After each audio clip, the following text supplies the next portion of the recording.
नमस्कार दोस्तों, स्वागत है आपका स्टडी फॉर सिविल सर्विसेज में। वीडियो को पूरा देखिए। कोई भी आपका फीडबैक है, कोई सजेशन है, तुरंत वीडियो में कमेंट करके जरूर बताइए। अच्छा लगे तो वीडियो लाइक जरूर कर लीजिए और ऐसे वीडियो लगातार फ्री में पाने के लिए चैनल को तुरंत सब्सक्राइब कर लीजिए और बेल आइकन को जरूर टैप कर लीजिए ताकि आगे भी सारे वीडियो आपको मिलते रहे। यूट्यूब में फॉलो करते हैं तो प्लीज ये वाला फ्री टेलीग्राम चैनल जरूर ज्वाइन कर लीजिएगा। सारे नोटिफिकेशन, सारे अपडेट यहीं पे आते हैं, ध्यान रखिएगा। स्टडी फॉर सिविल सर्विसेज का कोई भी पेड ग्रुप अगर आपको ज्वाइन करना है तो सिर्फ 856480509690653066089752386455 यही नंबर है हमारे, सिर्फ जहां पे कॉल या व्हाट्सएप कर सकते हैं। इंस्टाग्राम पे हमारा पेज जरूर फॉलो कर लीजिएगा, studyforcivil.services है। ट्विटर पे हमको जरूर फॉलो कर लीजिएगा, @studyforcivils है। Hey friends, welcome to study for civil services. इस वीडियो में हम बात करेंगे यूपीपीसीएस मेंस 2022 के लिए मॉडल आंसर्स की। ये बायलिंगुअल होंगे, आप जो भी लैंग्वेज में कन्वीनियंट है आप उस लैंग्वेज से अपने आंसर को चेक कर सकते हैं। इन आंसर्स से आपको बहुत सारे इंपॉर्टेंट पॉइंट्स मिल जाएंगे। आप चाहें तो उनको नोट डाउन भी कर सकते हैं और वो आपको लास्ट मिनट रिविजन में काफ़ी हेल्प करेंगे, राइट। तो आइए अब हम देख लेते हैं पहला क्वेश्चन।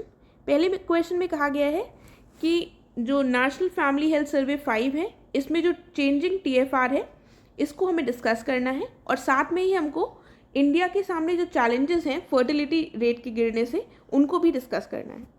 तो हमने ऑलरेडी बात कर रखी है कि स्टार्टिंग हम किसी भी क्वेश्चन की इंट्रोडक्शन पार्ट में डेफिनेशन लिख सकते हैं, तो यहाँ पर भी हम TFR की डेफिनेशन देंगे और अगर हम लिख देते हैं कि WHO ने ऐसा डिस्क्राइब किया है तो वो कहीं ना कहीं वैल्यू एडिशन का काम करता है हमारे आंसर के लिए। तो इसलिए मतलब ऑब्वियसली उसने कहा हो, आप ऐसा नहीं है कि कोई अपनी डेफिनेशन लिखे और उसमें लिख दें कि WHO ने ऐसा डिस्क्राइब किया है, ऐसा नहीं होना चाहिए। It has to be genuine. तो WHO ने डिस्क्राइब किया है TFR को कि ये average number of children born to a women है at the end of a reproductive period, यानी कि रिप्रोडक्टिव पीरियड जो वुमेन का होता है उसमें जो एवरेज चिल्ड्रन है उनको उसके द्वारा बर्थ दी जाती है, उनको TFR रेशियो कहा जाता है, ठीक है, TFR कहा जाता है। और NFHS 5 के हिसाब से इंडिया में जो बर्थ रेट है यानी कि जन्म दर, वो पहली बार कितनी हो गई है? वो पहली बार हो गई है 2.1। देखिए, ये क्वेश्चन आपसे डायरेक्टली NFHS 5 से रिलेटेड नहीं पूछा जा सकता है, लेकिन इसके जो पॉइंट्स हैं ये काफ़ी इंपॉर्टेंट है और इसको आप यूज़ कर सकते हैं अपने अन्य आंसर्स में। तो ये डेटा याद रखिएगा। आगे देखते हैं और इसमें क्या कहा गया है। इस सर्वे के हिसाब से कंट्री का जो फर्टिलिटी रेट है ये पहली बार कितना हो गया है? 2 के लगभग आ गया है, जबकि NFHS 4 में ये 2.2 था और NFHS 3 में ये 2.7 था, राइट। उसके बाद कहा गया है कि अर्बन एरियाज़ में TFR 1.6 और रूरल एरियाज़ में 2.1 हो गया है और ऐसा पहली बार हुआ है कि ये रेशियो जो है वो रिप्लेसमेंट रेट के बराबर आ गया। आगे हम देख लेते हैं चैलेंजेस क्या हैं इंडिया के सामने। सबसे बड़ा चैलेंज तो ये है कि जो हमारी यूथ पॉपुलेशन है वो घट रही है, वो घट जाएगी और जो ओल्डर पॉपुलेशन है वो बढ़ जाएगी। तो एक तरह से जो कम लोग होंगे यंगर पॉपुलेशन में, उनके ऊपर बोझ पड़ हो जाएगा जो वृद्ध पॉपुलेशन है उसका, ठीक है। सबसे बड़ा चैलेंज ये हो जाएगा। उसके बाद नेक्स्ट पॉइंट क्या होगा? नेक्स्ट पॉइंट है कि इंडिया को सोशल सिक्योरिटी जो भी मेजर्स हैं उन पर ज़्यादा फोकस करना पड़ेगा, हेल्थ केयर पे ज़्यादा इन्वेस्ट करना पड़ेगा, बूढ़े लोगों की इनकम सिक्योरिटी पर, उनकी सोशल सेफ्टी नेट्स पर इन्वेस्ट करना पड़ेगा, साथ में ही जो हेल्थ इंफ्रास्ट्रक्चर है उस पर भी काफ़ी ज़्यादा इन्वेस्टमेंट करना पड़ेगा। अगर लास्ट ईयर अगर देखा जाए, लास्ट ईयर के बजट में लगभग 1.8% ऑफ GDP जो है वो हेल्थ केयर पे एक्सपेंडिचर हुआ है, तो ये ध्यान रखिएगा। उसके बाद क्या कहा गया है कि WHO ने कहा है कि 60% ऑफ जो डेथ्स हो रही हैं वो किसके कारण हो रही है? Non communicable disease. Non communicable disease में क्या आ जाएगा? हार्ट अटैक, डायबिटीज़, ठीक है। तो जैसे ओल्ड पॉपुलेशन बढ़ेगी, ओल्ड एज पॉपुलेशन, वैसे वैसे इन जो ये बीमारियां हैं उनका खतरा भी बढ़ेगा और इन पर ज़्यादा से ज़्यादा सरकार को एक्सपेंडिचर करना पड़ेगा, राइट। फिर हम देखते हैं और क्या चैलेंज रहेगा। तो दूसरा चैलेंज ये रहेगा कि जो बूढ़े लोग होते हैं, वृद्ध जन होंगे, उनके पास रिड्यूस्ड इनकम होगी और हेल्थ इंश्योरेंस जैसी जो सुविधाएं हैं वो उतनी नहीं मौजूद हैं। साथ ही एक फिजिकल चैलेंज भी रहेगा in the form of increasing dependency ratio, जो मैंने आपको स्टार्टिंग में भी बताया कि लोग ज़्यादा डिपेंडेंट हो जाएंगे यंगर पॉपुलेशन पर, राइट। देखिए, इसमें हम वे फॉरवर्ड में क्या लिख सकते हैं कि इंडिया को एक बैलेंस्ड अप्रोच लेने की ज़रूरत है जिसमें साइमल्टेनियसली वो 2 गोल्स की तरफ बढ़े। सबसे पहला गोल क्या रहेगा कि दीर्घकाल में एक स्वस्थ और सशक्त जनसंख्या का विकास किया जा सके और वर्तमान युवाओं में निवेश किया जाए। साथ में जो वृद्ध वयस्क हैं उनके लिए भी तत्काल लाभ प्रदान करने के लिए एक सुरक्षित मंच प्रदान किया जाए। ठीक है, तो इस तरह से आप दो गोल करके कि साइमल्टेनियसली एक यूथ पर भी इन्वेस्टमेंट हो और ओल्ड एज जो पीपल हैं उन पर भी इन्वेस्टमेंट हो, इस तरह से आप अपना वे फॉरवर्ड दे सकते हैं। अब हम थोड़ा इस आंसर से रिलेटेड और चीज़ें भी डिस्कस कर लेते हैं, जैसे कि बात आती है NFHS 5 की। तो NFHS 5 के हिसाब से केवल 5 स्टेट्स ऐसी हैं जिन्होंने रिकॉर्ड किया है हाई फर्टिलिटी रेट। ठीक है, वो कौन कौन सी हैं? बिहार हो गया एक, मेघालय हो गया, और उसके बाद आ गया हमारा यूपी, फिर झारखंड, और उसके बाद हो गया हमारा मणिपुर। तो ये याद रखिएगा। हाउएवर जो इनका भी फर्टिलिटी रेट है ये NFHS 4 से कम है, लेकिन इस बार अगर हम देखें तो ये 5 स्टेट्स ने हाई रिकॉर्ड किया है। उसके बाद एक और टर्म हमने ऊपर डिस्कस किया था, बोला था रिप्लेसमेंट लेवल। तो अगर आपको नहीं पता है रिप्लेसमेंट लेवल क्या होता है तो मैं बता देती हूँ। एक कपल जो है उनको रिप्लेस करेंगे अगर 2 बच्चे, ठीक है, 2 बच्चे उनके रिप्लेस करेंगे उनको, तो फिर वो हो जाएगा उसका replacement level, right, as simple as that. उसके बाद एक चीज़ और बता देती हूँ कि ये जो है नेशनल फैमिली हेल्थ सर्वे ये कैसे शुरू हुआ और इसको किसके द्वारा जारी किया जाता है? Ministry of health and family welfare के द्वारा इसकी निगरानी की जाती है। और साथ में इसको फंडिंग कौन देता है? इसको फंडिंग दी जाती है यूनिसेफ और इस तरह के कई ऑर्गेनाइजेशंस के द्वारा, राइट। तो ये बेसिक से पॉइंट थे जो आपको प्रीलिम्स में से शायद ज़्यादा हेल्पफुल होंगे। और एक पॉइंट, जैसे कुछ टर्म्स आप यूज़ कर सकते हैं, जैसे आप अगर कंक्लूड कर रहे हैं अपने आंसर को तो आप उसमें लिख दीजिए हेल्दी एजिंग को बढ़ावा दिया जाए, राइट। तो ऐसे अगर आप टर्म्स लिखेंगे तो वो थोड़ा ज़्यादा इम्पैक्टफुल होते हैं, एग्जामिनर जो चेक कर रहा होगा, राइट। तो नेक्स्ट क्वेश्चन की तरफ बढ़ते हैं। इसमें क्या कहा गया है? हमें डिस्कस करना है social, economic and cultural impacts of globalization. देखिए, ग्लोबलाइजेशन की डेफिनेशन आपको पता होनी चाहिए, आप उसी से इंट्रोड्यूस करेंगे अपने आंसर को। तो ग्लोबलाइजेशन की डेफिनेशन क्या होती है? एक प्रोसेस है इंटरैक्शन, इंटीग्रेशन का, जिसमें किसके किसके बीच में होता है? अमंग पीपल, कंपनीज और गवर्नमेंट्स अक्रॉस द वर्ल्ड। ठीक है, तो ये डेफिनेशन। उसके बाद आपको इम्पैक्ट इसका पता है। ऐसा इस क्वेश्चन में ऐसा कुछ भी नहीं है जो आपको नहीं आता है, लेकिन अगर आप इसको एक प्रॉपर स्ट्रक्चर में आंसर लिखेंगे और अपना जो भी पॉइंट्स दिए हैं आपने उनको आप वैलिडेट कर सकेंगे एग्जाम्पल्स के साथ, या फिर आप उनमें कुछ वैल्यू एडिशन कर सकेंगे, उनको सही भाषा में लिख सकेंगे, ना कि एक लेमैन के टर्म में, तो आपको नॉर्मल एवरेज से ज़्यादा मार्क्स मिलने के चांसेस रहेंगे। तो अब देख लेते हैं इसमें हम कैसे लिखेंगे। तो सबसे पहले हम सोशल पॉइंट्स डिस्कस करेंगे, सोशल इम्पैक्ट के क्या क्या पॉइंट्स आएंगे इसके अंतर्गत। सबसे पहला इम्पैक्ट हो जाएगा कि स्टैंडर्ड ऑफ लिविंग जो है वो बेहतर हो जाएगा। उसके बाद मूवमेंट जो है लोगों का एक देश से दूसरी देश फॉर ट्रेड एंड वर्क वो बढ़ता है। साथ ही में महिलाओं के लिए भी आर्थिक अवसरों में वृद्धि होगी, महिलाओं के पास ज़्यादा इकोनॉमिक अपॉर्चुनिटीज़ होंगी। ठीक है, उसके बाद सोशल की बात की जा रही है। देखिए, अगर आपके पास कोई भी चीज़ सोशल एस्पेक्ट से पूछी जा रही है तो सबसे पहले आपको सोसाइटी में एज अ होल क्या आएगा इम्पैक्ट, उसके बाद विमेन पे क्या इम्पैक्ट आएगा, ठीक है, उसके बाद अब फैमिली पे क्या इम्पैक्ट आएगा, राइट। अगर कुछ यूथ पे इम्पैक्ट आ रहा है तो वो, तो इस तरह से आपको सोचने का अपना नज़रिया रखना है ताकि आप सारे पॉइंट्स को कवर कर सकें। देख लेते हैं यहाँ पर। तो यहाँ पर लव मैरिजेस को बढ़ावा मिलेगा। उसके बाद न्यूक्लियर फैमिलीज़, इनको बढ़ावा मिल रहा है, और इनसिक्योरिटी और स्ट्रेस भी बढ़ रहा है। तो इसमें पॉजिटिव पॉइंट भी होंगे, नेगेटिव पॉइंट भी होंगे। उसके बाद जो इम्पोर्टेंस ऑफ मैरिज है, हमारे देश में मैरिज को एक इंस्टीट्यूशन माना गया है, वो डिक्रीज हो रहा है। आजकल डाइवोर्स रेट्स जो हैं वो काफ़ी बढ़ गए हैं। तो एक स्टार्टिंग में आपने कुछ पॉजिटिव बता दिए, फिर आपने कुछ नेगेटिव बता दिए। फिर इकोनॉमिकल एस्पेक्ट्स में हम देखें इसका क्या इम्पैक्ट रहा है, तो जॉब अपॉर्चुनिटीज़ ज़्यादा हुई हैं, ज़्यादा जॉब के अवसर हुए हैं, कस्टमर है उसके पास ज़्यादा ऑप्शंस अवेलेबल हैं, FDI में बढ़ावा देखने को मिला है, टेक्नोलॉजी एडवांसमेंट हुआ है। फिर क्या हुआ है, इनकम इंक्रीज़ हुई है, स्टैंडर्ड ऑफ लिविंग से ही रिलेटेड है इनकम, और सर्विस सेक्टर में ग्रोथ देखने को मिली है। तो एक तरह से इसको जॉबलेस ग्रोथ भी कहा जाता है। ठीक है, तो ये आपको जब नेगेटिव पॉइंट लिखना होगा तब आप बताएंगे जॉबलेस ग्रोथ हुई है, क्योंकि जो ग्रोथ है वो मेनली सर्विस सेक्टर में है और सर्विस सेक्टर में इतनी जॉब अपॉर्चुनिटीज़ नहीं है। देन नेक्स्ट पॉइंट क्या है, एग्रीकल्चर का जो शेयर है वो कम हुआ है, और चाइल्ड लेबर में भी हमको बढ़ावा देखने को मिला है as a result of globalization. फिर आता है हमारा सांस्कृतिक यानी कि कल्चरल एस्पेक्ट, इस पर क्या इम्पैक्ट हुआ है। सबसे पहले जो नए नए कल्चर्स हैं उनको अप्रिसिएशन मिला है, उनकी जानकारी बढ़ी है, उनके बारे में अवेयरनेस बढ़ी है, और ओवरऑल जो हमारी कोर वैल्यूज़ हैं इनको बढ़ावा मिला है। एक होमोजेनाइजेशन देखने को मिलता है कल्चर का, यानी कि सब में एक तरह से समरूपता आ गई है। मैकडोनल्डाइजेशन, इसका मतलब क्या हुआ कि आज हम इंडिया में बैठे हों चाहे हम यूरोप में बैठे हों, हम फास्ट फूड के कल्चर को ज़्यादा बढ़ावा दे रहे हैं, तो वहीं से ये टर्म मैकडोनल्डाइजेशन आया है। और आज फेस्टिवल्स, वैलेंटाइंस डे जैसे जो हमारी संस्कृति की नहीं है, आज हम उनको भी सेलिब्रेट कर रहे हैं, तो ये भी एक कल्चरल इम्पैक्ट ही है, राइट।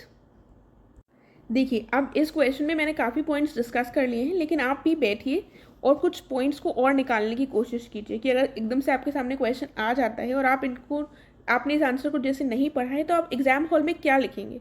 बहुत सारे पॉइंट्स इसमें और ऐड किए जा सकते हैं, और आपके पास अभी टाइम है, आप अभी 5 मिनट निकाल कर इस पर और पॉइंट्स सोच सकते हैं। तो ज़रूर सोचने की कोशिश कीजिएगा, क्योंकि एग्जाम में सारे क्वेश्चंस हमारे पढ़े हुए नहीं आते हैं, और वहाँ पर हमारे पास ज़्यादा सोचने का टाइम भी नहीं होता। आपको अभी टाइम मिल रहा है तो प्लीज़ सोचिए और कुछ और ऐड करिए। इसमें हम क्या कंक्लूड कर सकते हैं कि हम नेशनल इंटरनेशनल इंटीग्रेशन को बढ़ावा तो दें, साथ में हम क्या करें, हम जो हमारी यूनिकनेस है कल्चर की उसको भी फ्लरिश होने दें। इस तरह से हम अपना कंक्लूजन लिख सकते हैं। देन आगे देखते हैं नेक्स्ट क्वेश्चन।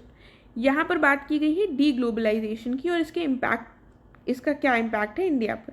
तो डी ग्लोबलाइजेशन यानी कि विवैश्वीकरण, इस टर्म को शायद आपने सुना भी हो। तो इसको कंट्रीज़ के द्वारा डिमांड किया जा रहा है रिसेंट ईयर्स में।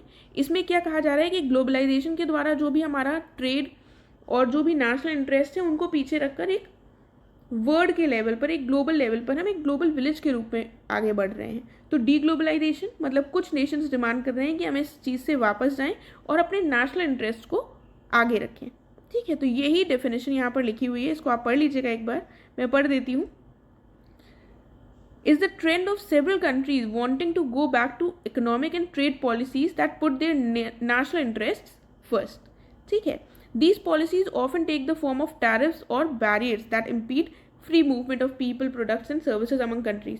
अभी ग्लोबलाइजेशन के चलते हमने फ्री मूवमेंट ऑफ ट्रेड को बढ़ावा दिया है, लेकिन यहाँ पर क्या टैरिफ्स और बैरियर्स लगाने की बात की जा रही है, जिसमें टैक्सेस बढ़ाए जा सके, जिससे जो हमारे देश में जिस माल का प्रोडक्शन हो रहा है उसको ज़्यादा, डोमेस्टिक प्रोडक्शन को बढ़ावा दिया जाए। तो इम्पैक्ट क्या होगा, तो इम्पैक्ट हम देखेंगे। सबसे पहले कहा गया है इंडिया में बताया गया है कि इंफॉर्मेशन टेक्नोलॉजी की एक वास्ट वर्कफोर्स है। लगभग 1 मिलियन से ज़्यादा इंडियन आईटी प्रोफेशनल्स जो हैं वो 80 countries around the world employed हैं, 80 कंट्रीज़ में। तो ऐसे लोगों पर काफ़ी ज़्यादा प्रभाव पड़ सकता है।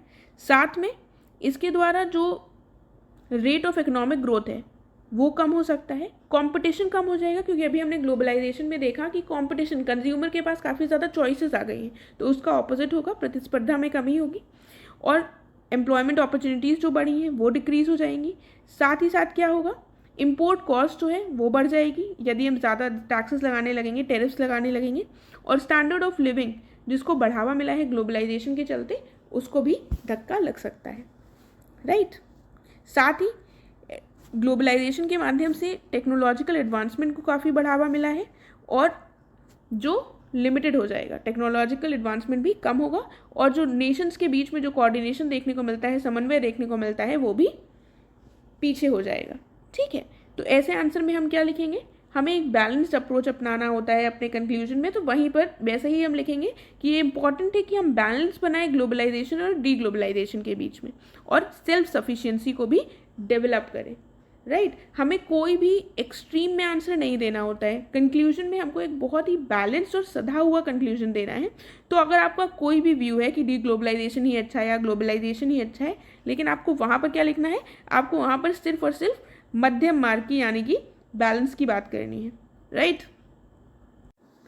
फिर इस क्वेश्चन में कहा गया है संस्कृताइजेशन से आप क्या समझते हैं, और हमको डिफरेंस बताना है संस्कृताइजेशन और वेस्टर्नाइजेशन के बीच में।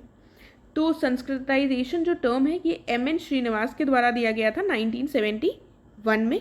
इस टर्म का मतलब क्या होता है ये देख लेते हैं। इसके द्वारा जो निचली जातियाँ होती हैं, इनसे संबंधित जो लोग हैं, उनके द्वारा सामूहिक रूप से एक साथ उच्च सामाजिक स्थिति प्राप्त करने के उद्देश्य से प्रारंभिक कदम के रूप में उच्च जाति जो प्रथा और विश्वास है उनको अपनाने के प्रयास किए जाते हैं। तो कुल मिलाकर इस वर्ड को यूज़ किया जाता है कि जो लोअर कास्ट के लोग हैं वो सामूहिक रूप से अपर कास्ट में जो मोबिलिटी है, अपर मोबिलिटी देखने को मिलती है, उसी प्रोसेस को संस्कृताइजेशन कहा जाता है।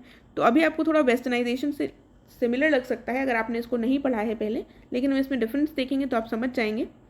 नेक्स्ट पॉइंट क्या है, ये इंडिकेट करता है process of cultural mobility that took place in India in the traditional social system of India. ठीक है, देन ये एक मेजर प्रोसेस रहा है कल्चरल चेंज का इंडिया में, इंडियन हिस्ट्री में देखा गया है। ये डिनोट करता है एक ऐसे प्रोसेस को जिसमें जो निचली जातियां हैं यानी कि लोअर कास्ट वो ट्राई करती हैं इमिटेट करने का यानी कि कॉपी करने का the life styles of upper caste, जो भी उच्च जाति हैं उनकी जो जीवन शैली है उसके अनुकरण का प्रयास किया जाता है। अब लेकिन डिफरेंस क्या आता है संस्कृताइजेशन और वेस्टर्नाइजेशन के बीच में। जो संस्कृताइजेशन की प्रक्रिया है ये एक पवित्र दृष्टिकोण इसको माना जाता है, जबकि जो पश्चिमीकरण की प्रक्रिया है ये एक धर्मनिरपेक्ष दृष्टिकोण को प्रोत्साहित करता है। यहाँ पर कोई भी रिलीजियस आउटलुक नहीं यानी कि सेक्युलर आउटलुक को बढ़ावा दिया जाता है वेस्टर्नाइजेशन के अंतर्गत, जबकि यहाँ पर सेक्रेड आउटलुक को बढ़ावा दिया जाता है। देन और क्या डिफरेंसेस हैं दोनों के बीच में। जो संस्कृताइजेशन है ये अपवर्ड मोबिलिटी की बात करता है और इसमें इमिटेशन की बात होती है, इमिटेशन यानी कि उनके अनुकरण की बात होती है जो उच्च जाति हैं, जबकि वेस्टर्नाइजेशन में अपवर्ड मोबिलिटी के साथ विकास की बात होती है। फिर देखते हैं हम जो संस्कृताइजेशन है ये इम्प्लाई करता है mobility within the framework of caste, लेकिन जो वेस्टर्नाइजेशन है ये क्या इम्प्लाई करता है, ये कास्ट का जो फ्रेमवर्क है उसके बाहर की बात करता है, राइट। और जो संस्कृताइजेशन है ये एक टैबू लगा देता है कि मीट ईटिंग और कंजम्पशन ऑफ एल्कोहल ये सब सही नहीं है, जबकि वेस्टर्नाइजेशन में तो ऐसा कोई भी चीज़ नहीं है बल्कि इसको प्रमोट किया जाता है इन सारी चीज़ों को। तो ये हमारे डिफरेंसेस हो गए। देखिए अब जब हमारे सामने ऐसा आंसर आता है डायरेक्टली पूछ लिया गया है तो ऐसे आंसर्स में आप चाहें तो स्किप कर सकते हैं कंक्लूजन, क्योंकि इसमें आप क्या कंक्लूजन लिखेंगे, इसमें आपके पास ऑप्शन बहुत कम होता है कंक्लूजन लिखने का। इसीलिए कुछ आंसर्स में बहुत ही कम ऐसे टाइप के आंसर जिसमें स्ट्रेट फॉरवर्ड आपसे डेफिनेशन पूछी गई है और डिफरेंस पूछा गया है, तो ये 8 मार्क्स के क्वेश्चन में आते हैं ज़्यादातर, तो इसमें आपको कंक्लूजन लिखने की ज़रूरत इतनी नहीं है, तो आप उसको स्किप कर सकते हैं। Then coming to the last one, अब बात की गई है आप क्या समझते हैं वेस्टर्नाइजेशन से और हमें एनालाइज करने हैं इसके इम्पैक्ट ऑन इंडिया। तो देख लेते हैं। देखिए ये इसके अंतर्गत जो भारतीय समाज और संस्कृति है इस पर जो पश्चिमी संपर्क में मेनली हम पर किसने रूल किया है, ब्रिटिशर्स ने। तो पश्चिमी संपर्क विशेषकर ब्रिटिश शासन के प्रभाव की व्याख्या की जाती है, इसी को वेस्टर्नाइजेशन कहा जाता है। एम.एन. श्रीनिवास ने ही वेस्टर्नाइजेशन को भी डिस्क्राइब किया है और इन्होंने क्या बताया है, इन्होंने कहा है उन परिवर्तनों का वर्णन करने के लिए किया जाता है इस शब्द का प्रयोग जो एक गैर पश्चिमी देश में पश्चिमी देशों के साथ लंबे समय तक संपर्क के परिणाम स्वरूप हुए थे। हमारा देश गैर पश्चिमी है और यहाँ पर जो भी प्रभाव हुआ इस पश्चिमी देश का उसमें उसके कारण जो भी परिवर्तन हुए उसी को वेस्टर्नाइजेशन के रूप में डिफाइन किया जाता है। आगे देखते हैं। इसका तात्पर्य जाति, आर्थिक स्थिति, धर्म, आयु, लिंग के बावजूद सभी मनुष्यों के कल्याण के लिए एक सक्रिय सरोकार से है वेस्टर्नाइजेशन का तात्पर्य। और ये जो है ये न केवल नए संस्थानों की शुरुआत बल्कि पुराने संस्थानों में मूलभूत परिवर्तन भी इसके अंतर्गत शामिल होते हैं। अब इसका हमें इम्पैक्ट देखना है। ये तो हमने डिस्कस कर लिया कि वेस्टर्नाइजेशन बेसिकली है क्या। इससे जागरूकता के प्रसार के व्यापक अवसर सुनिश्चित हुए। देखिए जो भी वहाँ पर वेस्टर्न हमने पढ़ा है, जो भी हमारे देश में रेनेसा पीरियड माना जाता है, उस पीरियड में क्या हुआ, राजा राम मोहन रॉय जैसे जो लोग थे, जो नवयुवक थे, जो वेस्टर्न एजुकेशन प्राप्त कर आए थे, वो कैसे वर्ड से उनका सामना हुआ, डेमोक्रेसी, इक्वालिटी, राइट। ये सारी चीज़ें क्यों हुई, क्योंकि वो वेस्टर्न आइडियाज से प्रभावित हुए, वेस्टर्न एजुकेटेड थे वो, राइट। तो ये सारी चीज़ें कुछ अच्छी भी हुई और कुछ बुरी भी हुई। तो इम्पैक्ट हम जब करेंगे तो हम बताएंगे कि हमारे जो नॉलेज के डोर्स थे वेस्टर्न एजुकेशन से रिलेटेड वो खुले, हमें उसके बारे में पता चला। एजुकेशन फॉर ऑल की बात की गई, सभी को एजुकेशन दी जाए। जो सती, पॉलीगैमी, चाइल्ड मैरिज जैसी जो कुप्रथाएं थी उनके खिलाफ आवाज़ उठाई गई। उसके बाद सोशल रिफॉर्मर्स की, यही बात मैंने जो आपको बताई, इन चीज़ों ने अट्रैक्ट की अटेंशन सोशल रिफॉर्मर्स की। साथ में लिबर्टी, फ्रीडम, ये सारी जो पॉइंट्स थे ये भी सामने आए, इनकी भी बात समाज में उठने लगी। और उसके बाद क्रिटिसिज्म क्या है, कहा जाता है ये जो कॉन्सेप्ट है वेस्टर्नाइजेशन का, ये बेसिकली देखिए इसमें कहा गया है कि हम जो फोकस करते हैं वो कल्चरल एस्पेक्ट पे करते हैं, स्ट्रक्चरल टर्म्स में हम इस पर फोकस नहीं करते हैं, जो एक तरीके से गलत है और जो इसके लिमिटेड एप्लीकेशन को दर्शाता है। और साथ में क्या कहा गया है, इसमें जो सोशल चेंज की बात की गई, इंडिया में तो मान लिया कास्ट सिस्टम था तो उसमें ठीक है, लेकिन बाकी सोसाइटीज़ के लिए ये यूज़फुल नहीं है। साथ ही जो वेस्टर्न आइडियाज़ और जो वेस्टर्नाइजेशन का जो तरीका है वो पूरी तरीके से एथिकली न्यूट्रल नहीं है। अगर हमारे यहाँ कास्ट सिस्टम जैसी कुप्रथाएं रही हैं, इसमें काफ़ी रिजिडिटी रही है, तो उनके यहाँ भी रेशियल प्रेजुडिस जैसी समस्याएं रही हैं, राइट। तो हमें ये बताने हैं पॉइंट्स। तो इस आंसर में अगर हम एंड करेंगे आंसर को, तो हमें इम्पैक्ट पूछा गया है, तो हमें वेस्टर्नाइजेशन के पॉजिटिव इम्पैक्ट्स बताने हैं और नेगेटिव इम्पैक्ट्स दोनों बताने हैं। फिर हमको ये भी बताना है कि वेस्टर्नाइजेशन जो है वो एक तरह से पूर्ण रूप से सही नहीं है, ऑब्वियसली उसमें भी कई खामियां हैं, तो वो पॉइंट्स भी हमने यहाँ पर बता दिए। तो जो मेन पॉइंट्स है वो हमने इसमें कवर कर लिए हैं। इसके साथ हमारे ये 5 के क्वेश्चंस और आंसर्स कंप्लीट हो गए हैं। हम मिलेंगे अब नेक्स्ट लेसन में। Thank you so much.